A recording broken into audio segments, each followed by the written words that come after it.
Finals then? Don't know. Good fun to play in, isn't it? It's good fun. How enjoyable was that, and how tough was it? How hard did you have to think and plan that innings to get England across the line? Yeah, it was weird because the wicket felt like it actually got sort of harder as the ball got older, which is not necessarily what you think about T20 cricket. But I think when you chase totals in games like this, you sort of can forget the hard work that goes in before.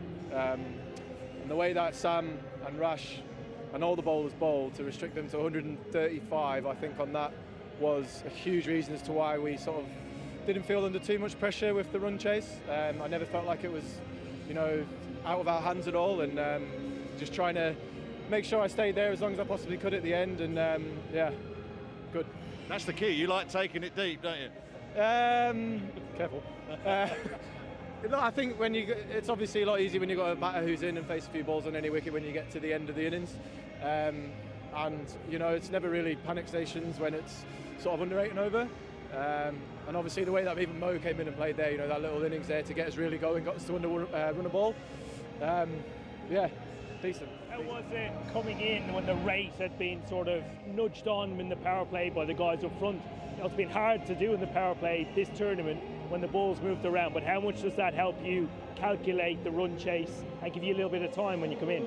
Yeah, I think obviously everyone knows the way that Joss and Halesey are going to play, and even when we lost Halesey early, you see the intent that Joss just kept on going, and he just put so much pressure. I stood that over that Nazim Shah bowled him, was play miss. Right, I can't hit it normally, so I'll scoop him for 6. It's just ridiculous. But when you have the batting lineup and the depth that we have, that you can, take it deep in these kind of run chases, but also if you're chasing big totals, that you've got a seriously deep batting lineup. I mean, we're blessed at the moment with the amount of time that we've got in England in this format, especially.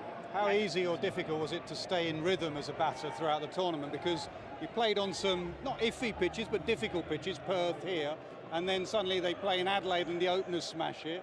So the middle order didn't actually have that much of a hit in the tournament. I know, and that's sort of part and parcel with batting in the middle order in T20, I guess. It's, you either go in and face, 8 to 10 balls and try and hit every ball, well, most of your balls to boundary, or you come in early and you look to sort of get yourself in and take it deep. But obviously the way that our top order have been playing this whole tournament, it's not really been like that. But I think we're all old enough, wise enough, played enough cricket to be able to go into any situation and back our ability in cricket now.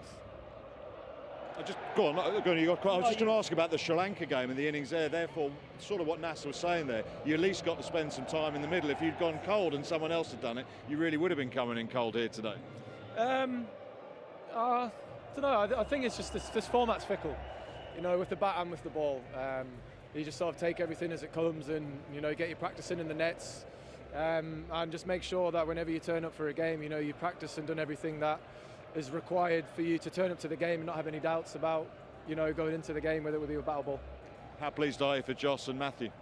Yeah, Joss, I think obviously when the great man stepped down and Joss took over, I think you look how quickly he's managed to take control of the team and progress it from the legacy that Morgs has left. And, Joss has now created his own legacy, T20 World Cup winning captain. He had the chance, but someone blew that up. I'm not quite sure who that was. But yeah, he's incredible. He's a guy who everyone who everyone follows in the field, and I think it shouldn't be taken for granted how hard it can be to make tactical decisions under pressure in this format because they're so quick. But 95% of his decision making as a captain, he's got absolutely right this tournament, and we know what he's about with the bat. He's played some seriously good match-winning performances, and we're lucky to have him.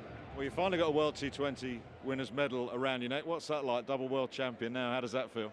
Yeah, it's good. It's good to be able to say that, isn't it? It's amazing. But obviously, us as players, but this whole group here, we've been here for a long time now. The lads have been in Pakistan before this as well. We've had, a lot of people who've not played a game out here. We've had the coaches throwing balls, all the backroom staff as well. We're obviously the ones with the medal, but no team's, complete without the people who put in the hard work behind the scenes, and, we're all going to leave the MCG tonight being World Cup winners.